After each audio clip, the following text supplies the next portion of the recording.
Hello दोस्तों, आप सभी का स्वागत है आपके अपने चैनल करंट टेक में। तो आज है डेट 29 जुलाई और दिन है सैटरडे और करता है इकोनॉमिक टाइम की न्यूज़।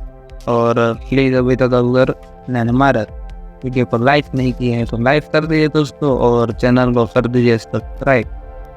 तो चलिए शुरू करते हैं आज की blog. Indian companies can directly list over overseas soon। बहुत ही बढ़िया न्यूज़ है। इंडियन कंपनी बाहर की कंट्रीज में भी अब लिस्ट सून मीन्स लिस्ट हो सकती है, वो भी डायरेक्टली। मीन्स पहले बहुत सारा प्रोसेस करना पड़ता था, ATR था, GDR था, यानी कि आपको मैं इसमें बहुत ज़्यादा जाने की ज़रूरत नहीं है। लेकिन अब यही है कि डायरेक्टली अब इंडिया की कंपनी ओवरसीज यानी कि फॉरेन में लिस्ट हो सकती है और फंड रेज कर सकती है। इजीली अब फंड रेज कर सकेंगी।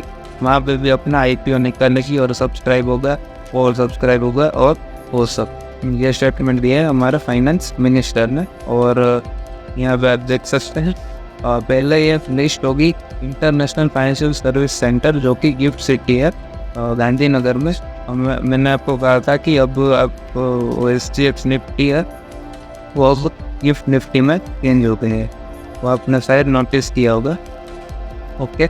और मीन्स बाद में पहले जब IFSC में लिस्ट हो जाएगी, बाद में 7 से 8 ओवरसीज स्पेसिफाइड ओवरसीज ज्यूरिसडिक्शन में ये लिस्ट हो सकेंगी, यानी कि शायद US, UK, जापान, जर्मनी, ये बहुत बड़ी बड़ी जो कंट्री है वहाँ पर ये लिस्ट हो पाएगी। बढ़ते हैं नेक्स्ट न्यूज़ की तरफ। तो कल हमारे PM मोदी गांधीनगर आए थे, गुजरात अपने प्रदेश में। तो उन्होंने कहा है कि India next chip hub semiconductor chips की बहुत ही ज़्यादा तेज़ी से इंडस्ट्री ग्रोथ हो रही है इंडिया में। और यहाँ पे आप देख सकते हैं एक बहुत ही बढ़िया स्टेटमेंट दिया है कि the question has transformed over a period 1 year from why invest in India to why not invest in India. सब बोल रहे हैं कि क्यों हम इंडिया में इन्वेस्ट ना करें। 1 साल पहले यही बोल रहे थे कि क्यों हम इंडिया में इन्वेस्ट करें। तो अब ये भी चेंज हो गया है। लेकिन इंडिया की बिजनेस से बढ़ रही है सेमीकंडक्टर इंडस्ट्री, और बहुत सारी न्यूज़ है आगे हम कवर लेंगे। पॉलिटिक्स को हम स्किप करेंगे, आज थोड़ी कम न्यूज़ होती है सैटरडे, इसलिए Ather to set up EV charging network at BPCL pump. तो ये बहुत ही अच्छी न्यूज़ है हम कह सकते हैं। मैंने आपको कहा था कि EV को अगर तेज़ी से बढ़ाना है तो हमें पहले तो चार्जिंग स्टेशन खोलने पड़ेंगे चार्जिंग स्टेशन। तो एथर EV व्हीकल 2 व्हीलर में करे तो उसमें उन्होंने क्या किया है, BPCL यानी कि भारत पेट्रोलियम कॉरपोरेशन में क्या किया है, पार्टनरशिप की है। वहाँ पे जो भारत पेट्रोलियम के जो सारे पंप्स है उसमें वो अपना EV चार्जिंग स्टेशन खोलने वाला है, और उसका कुछ रेंटल चार्ज वो सब होने वाला है, वो हम आगे देख लेंगे। और यहाँ पे भी आप देख सकते हैं 21,000 फ्यूल स्टेशन भारत पेट्रोलियम के पास है। तो उसमें से उनका गोल यहाँ पे आप देख सकते हैं 7,000 का गोल है कि हम खोल दें। तो ये बहुत ही बढ़िया न्यूज़ है। और EV का excellent tie up to give EV company access to BPCL। और बड़ी है ये बहुत ही अच्छी न्यूज़ है। इससे क्या होगा, EV हमारा नेटवर्क बहुत ही तेज़ी से बढ़ेगा। Star health net up 35% at 288 crore. Star health company का प्रॉफिट 288 करोड़ हो गया और 35% से अप हो गया है। Akasa air reports loss of 602 crore. Akasa air आपको अगर नहीं पता तो ये इंडिया की न्यूएस्ट एयर कंपनी है, और ये बैक्ड है राकेश झुनझुनवाला से, लेकिन वो अब हमारे बीच में नहीं रहे। अकाशा एयर अब $75 मिलियन रेस करने वाली। और मीन्स फर्स्ट ईयर में मेजरली सभी एयरलाइन कंपनीज होती है उनको लॉस ही होता है। और एयरलाइन बिजनेस एक बहुत ही क्या कहते हैं हम, डेंजरस बिजनेस है। मीन्स बहुत ही रिस्की बिजनेस है। इसमें चलता है दो ही चलता है, ऐसा है। अब देख सकते हैं इंडिगो और एयर इंडिया का डुओपोली है पूरा मार्केट में। और यहाँ पे एक डेटा दिया गया है कि इंडिगो भी जब लॉन्च हुआ था, तो उनको भी फर्स्ट ईयर जो कि 2006-7 था, उनको भी 174 करोड़ का लॉस हुआ है। मीन्स ये इतना ही हम कह सकते हैं इन्फ्लेशन एडजस्टेड हम अगर करते हैं तो। और मीन्स यहाँ पे जो अगर आपने सुना होगा वर्जिन एयरलाइन के मालिक हैं रिचर्ड ब्रेंसन, उन्होंने एक स्टेटमेंट दिया है, अगर आपको मिलियनर बनना है तो पहले आप बिलियनर बने और बाद में एयरलाइन इंडस्ट्री का बिजनेस शुरू करें, फिर आप मिलियनर बन जाएंगे। मीन्स ये बहुत ही रिस्की बिजनेस है, उनका मतलब ये था। बढ़ते हैं नेक्स्ट न्यूज़ की तरफ, और ये भी आप देख सकते हैं, ये न्यूज़ नहीं है बस, retail company score biggest cricket is back with band after Covid, यानी कि अब क्रिकेट के तेज़ी से बढ़ने से रिटेल इंडस्ट्रीज बहुत ही ज़्यादा तेज़ी से बढ़ेगी। क्यों? क्योंकि आपने देखा होगा पहले तो एक स्पॉन्सरशिप होती है वो करते हैं, इसीलिए उनका जो तेज़ी से एडवर्टाइजिंग होती है वो एक प्लस पॉइंट है वहाँ पे। और सेकेंडली जो स्टेडियम्स होता है वहाँ पे भी उनकी सेल्स बहुत ही ज़्यादा बढ़ जाती है, स्टेडियम्स में बहुत सारी बढ़ जाती है, और फिर बहुत सारे एडवर्टीजमेंट के कारण उनकी सेल्स क्या होती है, बढ़ जाती है। Government bond yield hit 3-week high at 7.16% on US rate concern. तो ये आप बहुत ही ध्यान से समझना, गवर्नमेंट बॉन्ड यील्ड मैं आपको अभी समझाता हूँ। तो गवर्नमेंट बॉन्ड यील्ड का मतलब क्या है कि अगर आप हमारे देश में इन्वेस्ट करते हो तो आपको कितना रिटर्न मिलता है, इतना रिटर्न मिलता है, जो कि इंडिया का चल रहा है 7.16%। इंडिया का इंटरेस्ट चल रहा है 7.16%। मीन्स इंडिया को फ़ायदा कैसे होगा अगर ये इंटरेस्ट रेट ज़्यादा हो या फिर इंटरेस्ट रेट कम हो? आप ज़रा सोचिए, 2 सेकंड आप सोचिए, बाद में बताता हूँ। ऑब्वियसली अगर इंटरेस्ट रेट कम होगा, क्योंकि अगर मैं 100 रुपये लगा रहा हूँ और मेरा इंटरेस्ट 7% है तो मुझे 7 रुपीज़ देना पड़ता है, और अगर इंटरेस्ट रेट 5% है तो मुझे ₹5 देना पड़ेगा। तो मैं ₹5 लेना प्रीफर करूँगा, क्योंकि मेरा पैसा उतना कम जाएगा। तो इंडिया के लिए जो इंटरेस्ट रेट कम होगा तो वो उनके लिए बेनिफिशियल होगा। इसीलिए तो यहाँ पे न्यूज़ ये है कि गवर्नमेंट बॉन्ड की यील्ड है वो 3 वीक के हाई पे चली गई है, और वो चली गई है 7.16%। तो ये हमारे लिए मैक्रो इकोनॉमिक का पर्सपेक्टिव से ये एक बुरी न्यूज़ है, और ये 7.25% भी जा सकती है। ये ऐसा क्यों हो रहा है? क्योंकि यूएस रेट कंसर्न, यूएस के रेट के बढ़ने से हमारी गवर्नमेंट बॉन्ड यील्ड क्यों बढ़ी? तो एक आपको मीन्स यूएस की जो रेट होती है वो हमने परसों ही कवर किया था कि वो क्या हुई है, बढ़ गई है 0.25% से। तो मीन्स ऐसा है कि अगर आप यूएस में पैसा लगाएंगे तो आपको 0.25% ज़्यादा रिटर्न मिलेगा। तो इसीलिए इंडिया का भी बॉन्ड यील्ड बढ़ता है, क्योंकि इन्वेस्टर तभी अट्रैक्ट होंगे तब वो इंटरेस्ट रेट उनको ज़्यादा मिलेगा। अगर यूएस जैसी स्टेबल इकोनॉमी में 0.25% ज़्यादा मिलता है तो इन्वेस्टर क्या करते हैं, इंडिया से पैसा उठाकर यूएस में डाल देते हैं, क्योंकि यूएस पहले तो सबसे स्टेबल इकोनॉमी कहलाती है, और इंडिया उसके सामने तो मीन्स इन्फेंट है, मीन्स उनका कंपैरिजन ही नहीं हो सकता। इंडिया बहुत ही अभी लो है, और यूएस बहुत ही हम कह सकते हैं नंबर 1 इकोनॉमी, सुपर पावर है।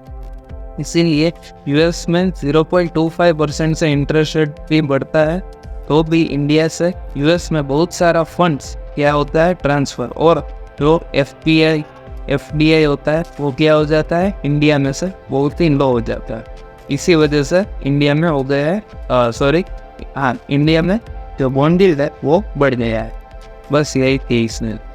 Economists suggest RBI to keep tight leash on inflation। Means economist भी तब सजेस्ट कर रहे हैं कि आप जो RBI को सजेस्ट कर रहे हैं कि आप इन्फ्लेशन को देखें और रेट्स को टाइट ही रखें, मीन्स कम नहीं करना। कि ये फ्लड आया इसीलिए फूड और वो सब के प्राइस क्या हो गए हैं, बढ़ गए हैं। और के नेक्स्ट न्यूज़ तो ये है RVNL की न्यूज़। रेल विकास का और कल OFS किया हो गया, ख़त्म हो गया ऑफर फॉर सेल, और वो 1.7x टाइम सब्सक्राइब हुआ, क्योंकि ये फंडामेंटल अच्छी कंपनी और सबको पता है कि गवर्नमेंट स्टेक सेल कर रहे हैं डिसइन्वेस्टमेंट के लिए, उसमें कुछ ऐसी गड़बड़ नहीं है इसीलिए।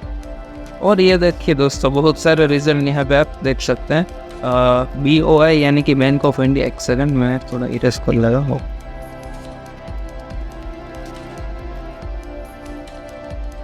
Bank of India quarter net trebles at 1551 crore, और यहाँ पे आप देख सकते हैं ट्रेबल्ड का मतलब है बढ़ना, और पहला मीन्स ईयर हो ये थी 561 करोड़ और 3x ऑलमोस्ट हो गया, तो बहुत ही तेजी से ग्रोथ हुई है। M&M फाइनेंशियल नेट राइजेस 58%, तो इनका भी प्रॉफिट M&M फाइनेंशियल यानी कि महिंद्रा एंड महिंद्रा फाइनेंशियल, उनका भी प्रॉफिट 58% से बढ़ गया है। SBI कार्ड का प्रॉफिट 5% से क्या हुआ है, कम हुआ है। यूको बैंक का प्रॉफिट बढ़ा है 81% से, और वहाँ पे 4 वस्त्रों अकाउंट खुले हैं। वस्त्रों अकाउंट मैंने आपको समझाया था कि रशिया और इंडिया का जो ट्रेड है उसमें रशिया को सैंक्शन मिले हैं, मीन्स वो इंटरनेशनल ट्रेड नहीं कर सकते, इसीलिए रशिया इंडिया में वस्त्रों अकाउंट खोलते हैं और इंडिया रशिया में नोस्त्रो अकाउंट्स खोलते हैं। तो यहाँ पे जो इंडिया रशिया को रूबल देता है और रशिया इंडिया को देता है रुपीस, मीन्स डॉलर का इसमें कोई भी ट्रांजैक्शन नहीं हो। और ये रशिया की बैंक हो गई और ये हो गई इंडिया की बैंक। मीन्स मैंने आपको पूरा समझाया था, अगर आपको समझना है तो आपको 2-3 दिन पहले का एक वीडियो देख सकते हैं। 13 credit card net jumps 43% basic है। पिलो पेमेंट्स बैंक इसका पूरा नाम है, प्रॉफिट जम्प्स 85%। आइस SFB लाइसेंस, मीन्स इनको वुमेन फाइनेंस बैंक का लाइसेंस अब शायद मिल सकता है। पिलो पेमेंट्स बैंक का IPO शायद 2022 में ही आया है और ये मीन्स इन्होंने बहुत ही अच्छा परफॉर्मेंस दिया है। यथार्थ hospital 687 crore IPO subscribe 36x, 36 times ये IPO पूरा सब्सक्राइब हुआ है, पर इसका लास्ट डे था, तो शायद ये प्रीमियम तो भी खुल सकता है। मीन्स 90% ये प्रीमियम पे ही खुलेगा क्योंकि इतना ज़्यादा सब्सक्राइब हुआ है। तो बढ़ते हैं नेक्स्ट न्यूज़ की तरफ, और ये वर्ल्ड और कंपनीज की news. Germany inflation falls a टैड in July, Germany जो कि रिसेशन में था तो अब इनका इन्फ्लेशन कम हुआ है, तो शायद ये GDP के लिए फ़ायदेमंद हो सकता है, क्योंकि एक्सपेंडिचर मीन्स वहाँ पे क्या हो जाएगा, बढ़ जाएगा, क्योंकि इन्फ्लेशन क्या हुआ है, कम हुआ है।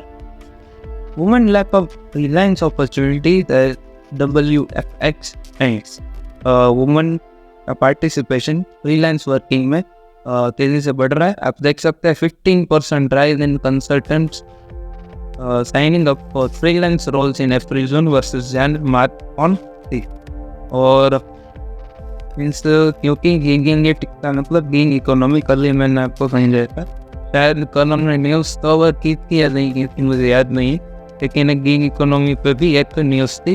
एक सेकंड में आपको भी दिखाता हूँ, वो मैं न्यूज़ कवर करना भूल गया था। एक बार बहुत अच्छी न्यूज़ थी, एक सेकंड हम कवर ही कर ले रहे हैं। फर्स्ट पेज रहेगी मुझे याद है,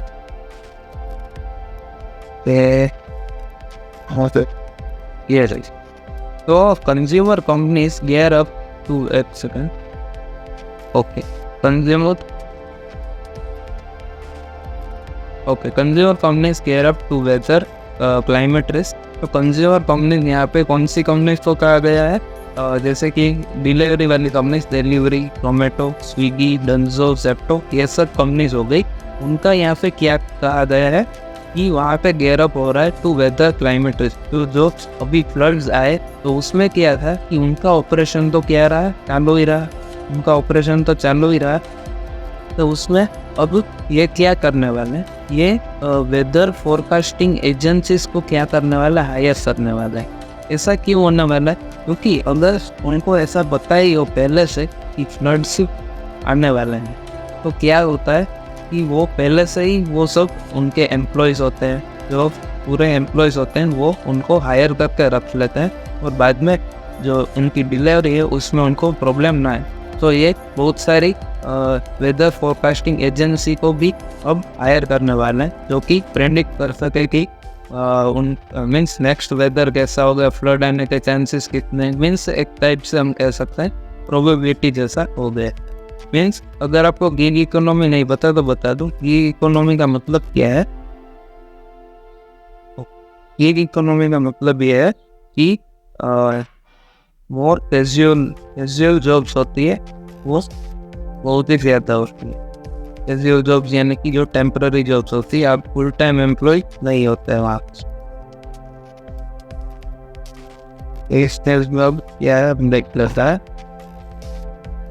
यहाँ पे भी यही है कि वुमन का पार्टिसिपेशन जो गिग इकोनॉमी में है वो क्या हो रहा है, बढ़ रहा है, और ये 15% से राइज किया है।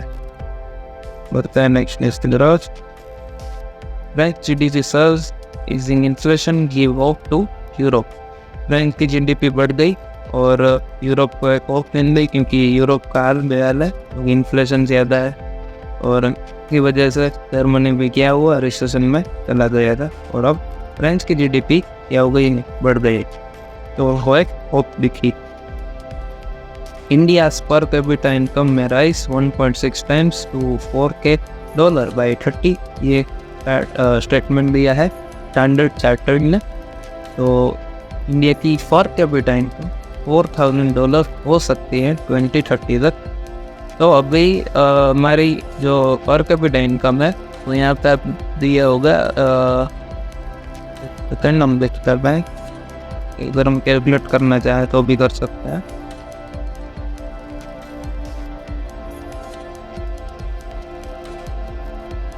अभी शायद हमारी जो है वो $2,500 है पर कैपिटा इनकम। पर कैपिटा इनकम का मतलब क्या है, GDP upon total population of country. तो ये हमारी $2,500 है अप्रोक्स, और हमारा जो नंबर है वो है 138। टोटल हमारी कंट्री से 200, उसमें से हमारा नंबर है शायद ये 150 कंट्रीज का ही कैलकुलेट होता है, लेकिन हमारा जो रैंक है वो 138 है, और ये जितना कम है उतना बैड कहना है। तो हम देख सकते हैं कि हम कितने पीछे हैं। नेक्स्ट न्यूज़ की तरफ। India UK close to conducting talks for FTA, यानी कि फ्री ट्रेड एग्रीमेंट के लिए जो इंडिया और यूके की बातें थी वो ख़त्म हो गई, और फाइनल डिसीजन क्या हो जाएगा, आ जाएगा, तो हम वो की न्यूज़ कवर नहीं है। तो ये सेमीकंडक्टर चिप वाली न्यूज़ है। Vedanta plans to roll out made in India chips within 2.5 years, यानी कि 2.5 साल में शायद ये प्लांट सेटअप हो जाएगा। और ये है अनिल अग्रवाल, वेदांता के चेयरमैन, और हम कह सकते हैं कि इंडिया को आत्मनिर्भर बनाने में इसका बहुत ही बड़ा रोल होगा। और Taiwan India most trusted partner in semiconductor plants, यानी कि ये फॉक्सकॉन वाली है। फॉक्सकॉन चेयरमैन यंग लियू ने ये स्टेटमेंट दिया है, ताइवान इंडिया का मोस्ट ट्रस्टेड पार्टनर होगा। मीन्स इनका जो फॉक्सकॉन वेदांता की डील है वो तो कैंसिल हो गई है, लेकिन वो इंडिविजुअल में दोनों काम करेंगे। और मीन्स ये क्या है, गांधीनगर में जो मीटिंग हुई थी ये दोनों भी वहाँ पे किया था, प्रेजेंट थे, और तो सेमीकंडक्टर का चिप्स का कन्वेंशन वहाँ पे हुआ था। Rains were deep in August, but crops won't be hit, experts, यानी कि रेंस कम हो सकती है अगस्त में, लेकिन क्रॉप हिट नहीं होगी, ये एक्सपर्ट ने कहा है, क्योंकि बहुत सारी रेन हो ही गई है और बहुत सारे क्रॉप को नुकसान भी हुआ है। लेकिन जो अब रेन होगी वो कम हो सकती है, लेकिन उससे क्रॉप्स को कोई नुकसान नहीं होगा और इन्फ्लेशन शायद एडजस्ट हो सके। Over 40 tourist spots identified in Ayodhya. Ayodhya में 40 टूरिस्ट स्पॉट मिले हैं, और 2051 तक, मीन्स ये बहुत ही लॉन्ग टर्म का बोला है, 2051 तक ये 3 लाख पर डे का वहाँ पर प्रोजेक्शन है कि इतने पीपल वहाँ पे आएंगे। Projected footfall in temple, means ये सब डेवलप कब होगा, मीन्स 2030 तक शायद ये हो जाएगा डेवलप पूरा ये टेम्पल, और वहाँ पे 2051 तक 3 लाख फुटफॉल पर डे हो सकता है। बहुत ही लॉन्ग टर्म की बात की गई। और दोस्तों आज के लिए इतना ही। अगर आपने अभी तक हमारा इस वीडियो को लाइक नहीं किया है तो लाइक कर दीजिए और चैनल को कर दीजिए। Bye. Thank you for watching. और फन फैक्ट के ऊपर पूरा वीडियो की बनने वाला है, तो थैंक यू दोस्तों।